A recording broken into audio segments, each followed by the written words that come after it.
The boy accidentally summons a beautiful succubus while trying to practice magic. From that moment on, no matter where the boy goes, the succubus follows him everywhere. The boy's name is Alto. He's a first-year student at a magic academy. Though he struggles with summoning magic, he excels in all his other subjects. The teacher warns him, if Alto still hasn't summoned a familiar and signed a contract by tomorrow, he'll be at risk of repeating the year. Upon learning about it, his childhood friend Lilia picked up a brick from the ground and headed towards the teacher to argue. Luckily, Alto stops her just in time to find a way to summon a familiar as soon as possible.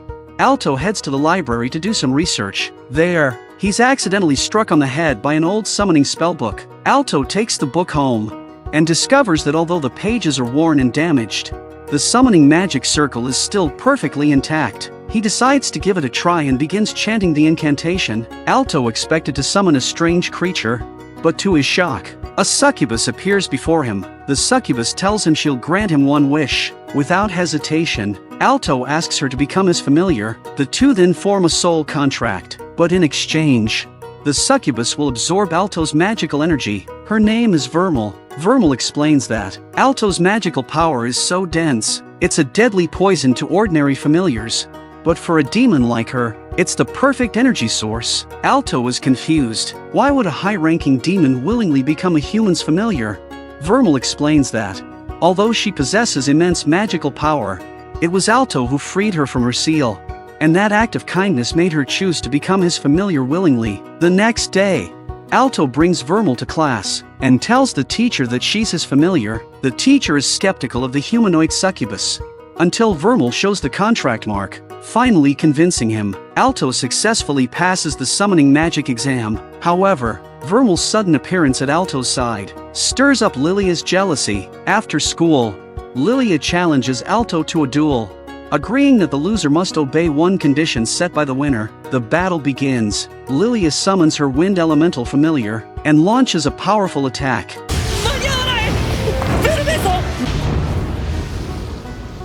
But when the smoke clears, she sees Vermeil completely unharmed. Now it's Vermeil's turn to strike, but Lilia is already so terrified she collapses to the ground. In the end, Lilia loses the match. Alto sets his condition: she must get along peacefully with Vermeil. Under Alto's watchful eye, the two shake hands and make peace. That night at home, an exhausted Vermeil immediately asks Alto for magic energy. After absorbing his magic, she explains that being sealed for centuries had drained her powers, and Alto's massive magic reserves are the key to keeping her alive. After passing the summoning magic exam, Alto was promoted to second year. Vermeil continues to stick by his side every day, but Vermeil is so alluring, it gives Alto constant headaches. He begs Vermeil to keep a low profile. Just then, a senior student's dinosaur familiar suddenly goes berserk. To prevent chaos from spreading, Vermeil effortlessly knocks it away with a single blow. The two instantly become campus celebrities. The next day,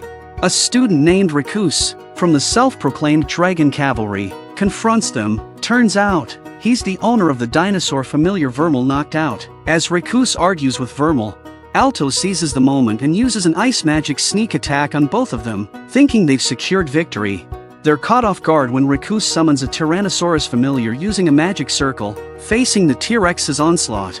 Alto is momentarily stunned, but Vermeil suddenly hugs him from behind, channeling magic into him. With her power boost, Alto easily defeats Recus. Recus admits defeat and sincerely apologizes, but Lilia, standing nearby, just mocks him coldly. That night, Vermeil asks Alto why he studies so hard. Alto confesses he wants to become the greatest mage of all. In this world, mages are ranked as gold, silver, bronze, and apprentice. His ultimate goal is to become the strongest platinum mage among the golds. Hearing this, Vermeil excitedly embraces him, praising him as the perfect master she could have chosen, but the hug almost suffocates Alto. Vermeil promises she'll do everything she can to help him achieve his dream.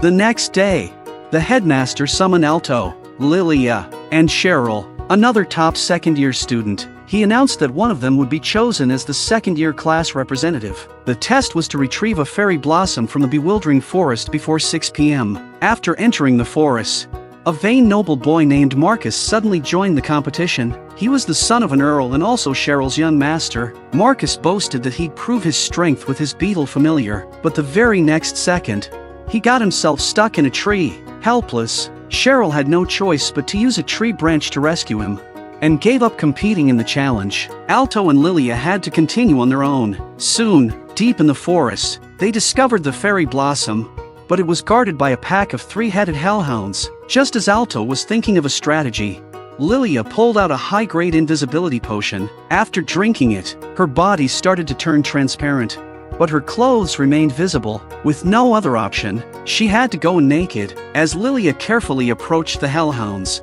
they detected her with their sharp sense of smell.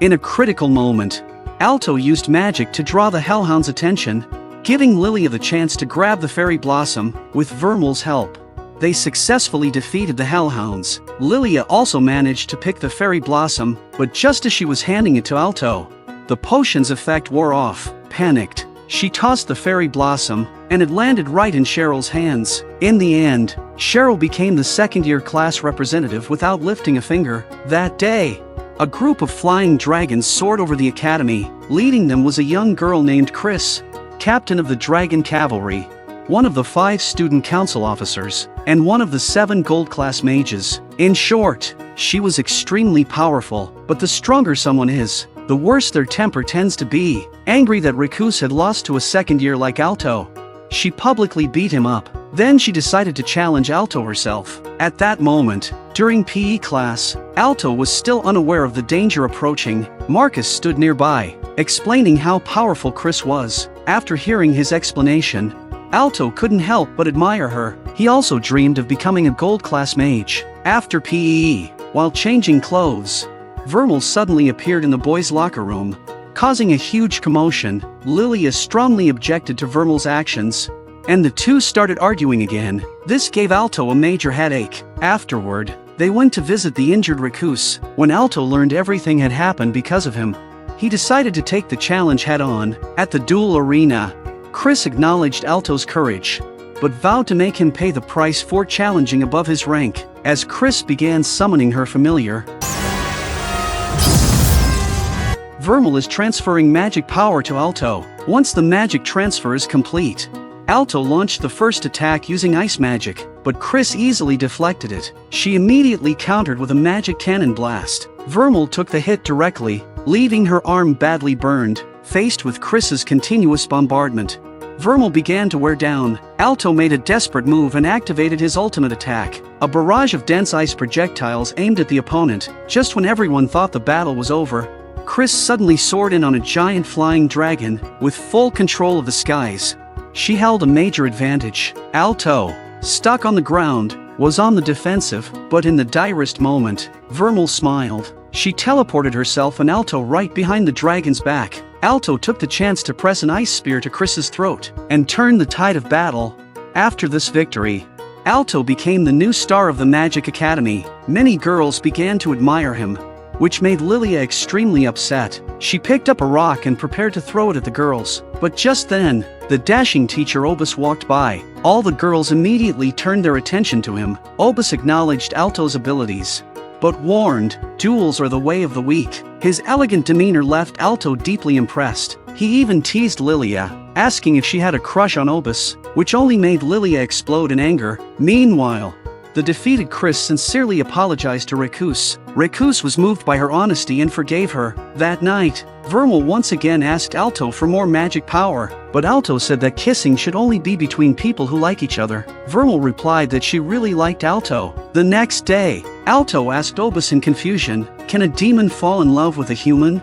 Obus told him, "Though demons are rare these days, there is a kind called succubus, demons who live with men and absorb their magic." After hearing this, Alto realized that Vermeil had deceived him.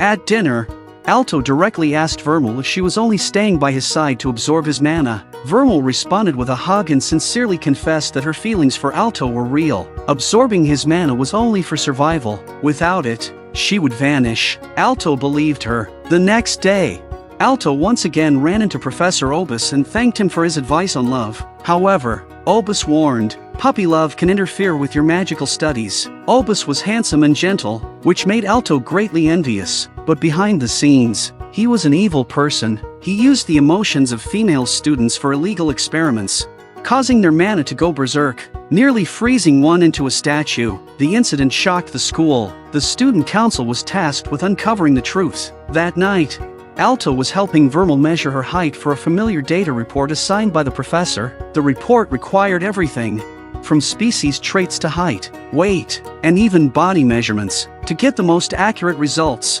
Vermeil took off her clothes. What they didn't realize was, a familiar was secretly watching through the window. It quickly reported everything to Lilia. Upon hearing the report, Lilia flew into a rage. She downed an invisibility potion and stormed over to the boys' dorm.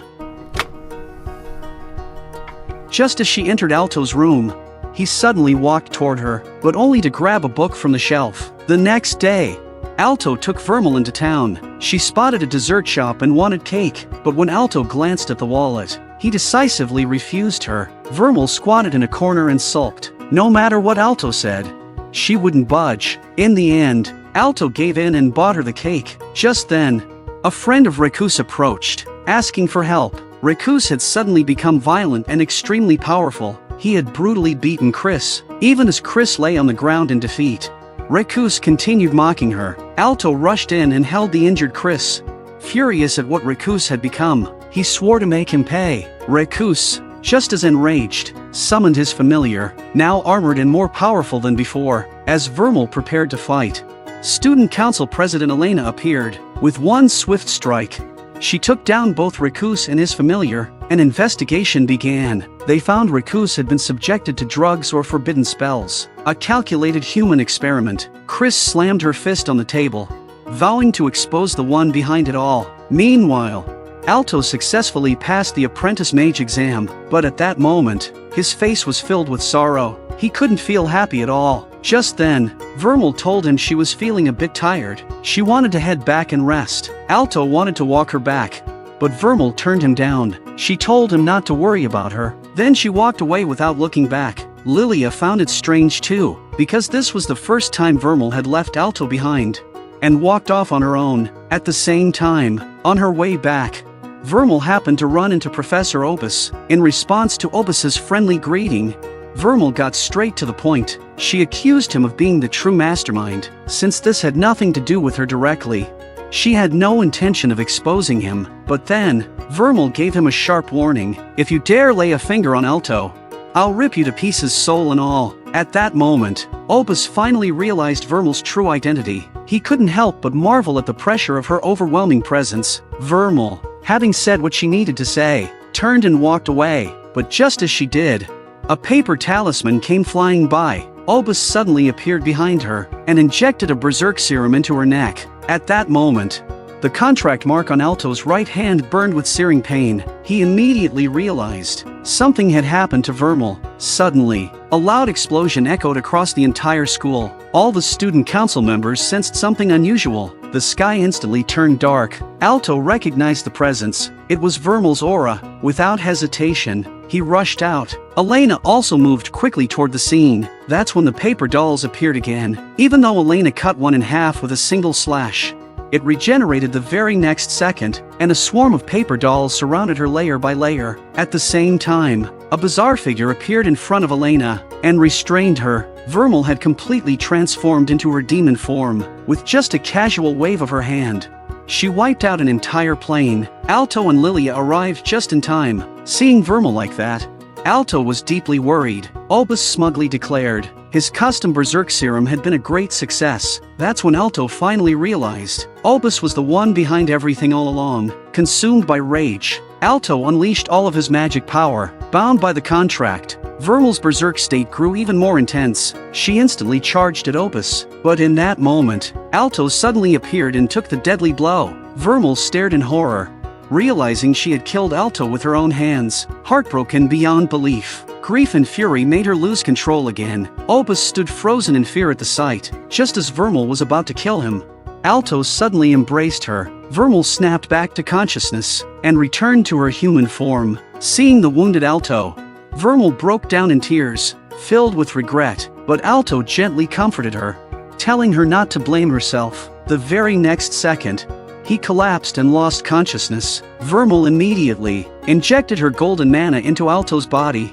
Soon after, his pierced chest began to heal completely. Opus was shocked that Vermeil was this powerful. He couldn't accept that his experiment had failed, so he pulled out a syringe and injected himself with the berserk serum. In an instant, his body began to mutate. A grotesque creature covered in eyeballs emerged. Opus declared this was a fusion of hundreds of low-level demons. Clearly, he had full confidence in his creation, but the next second, Vermeil shattered the creature with a single punch. Terrified, Opus shot into the sky, trying to escape, but he didn't get far. A cannon blast struck him mid-air. The attacker was none other than Chris. Then Vermeil leapt into the sky and punched Opus straight back to the ground. The police arrived shortly after and arrested him. Alto also regained consciousness. The crisis had finally come to an end. Afterward, Vermeil told Alto the truth. His heart had been destroyed, and now, the one beating inside him was her demon heart. In other words, from now on, if one of them dies, the other will die as well. From this point on, their lives were bound together forever.